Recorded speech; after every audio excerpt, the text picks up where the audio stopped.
회의는 시작 전부터 야당 의원들 자리에 놓인 방류 반대 팻말로 신경전이 벌어졌습니다. 의원님 스스로 이런 피켓을 좀 거두어 주실 것을 먼저 당부드리면서 더불어민주당은 과학적인 문제는 없지만 방류에 찬성하거나 지지하는 건 아니라는 정부 입장을 문제 삼았습니다. 지금 판단을 하고 있습니다. 안전하다. 그래서 우리는 찬성하는 거다는 것이지 않습니까 지금. 지난달 정부가 제작해 올린 홍보 동영상을 거론하면서 사실상 대통령실이 일본 정부를 두둔하는 증거가 아니냐고 문제 삼았습니다. 괴담이 아니라 과학적인 진실을 바탕으로 국민의 안전에 최선을 다하는 정부가 될 것입니다.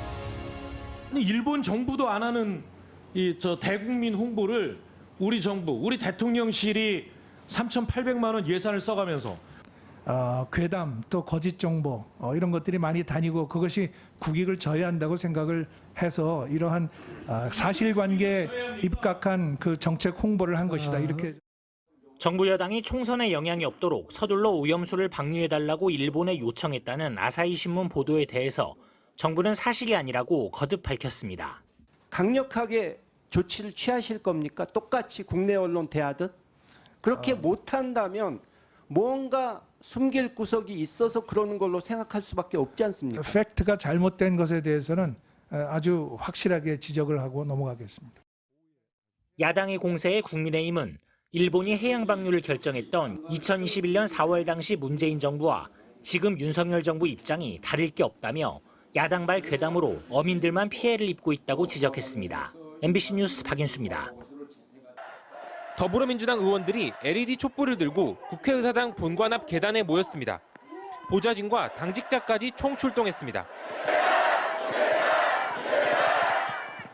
민주당은 앞서 오염수 방류를 테러이자 제2의 태평양 전쟁이라며 총력 투쟁을 선언했습니다. 일본 핵 오염수 방류는 제2의 태평양 전쟁으로 기록될 것 같습니다. 일본의 오염수 테러를 강력히 규탄합니다. 침묵을 지키고 있는 윤석열 대통령을 향해서는 대국민 기자회견을 통해 명확한 계획을 밝히라고 촉구했습니다.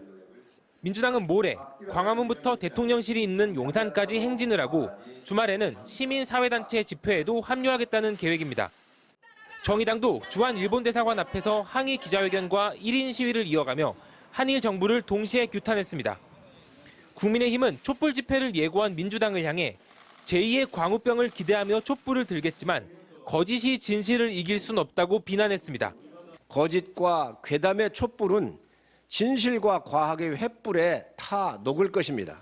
비과학적 촛불 선동은 결국 과학의 횃불로 국민의 판단을 받게 될 것입니다. 오전엔 당 지도부는 물론 국무조정실, 외교부, 해수부 등 정부 관계자까지 참석한 긴급 회의를 열고 국민들의 불안감을 최소화하는 데 집중했습니다. 오염수가 생명과 건강을 위협한다면 우리보다 오염수가 먼저 도달할 미국, 캐나다, 멕시코 등의 국가들은 왜 오염수 방류를 반대하지 않겠습니까? 정부 여당은 어민들의 피해를 지원하기 위해 총 2천억 원 규모의 예산을 마련하고 유류비 지원도 적극 검토하기로 했습니다. 또 수산물 소비 촉진을 위해 대형 외식업체와 협약 체결도 진행하기로 했습니다. MBC 뉴스 김건희입니다.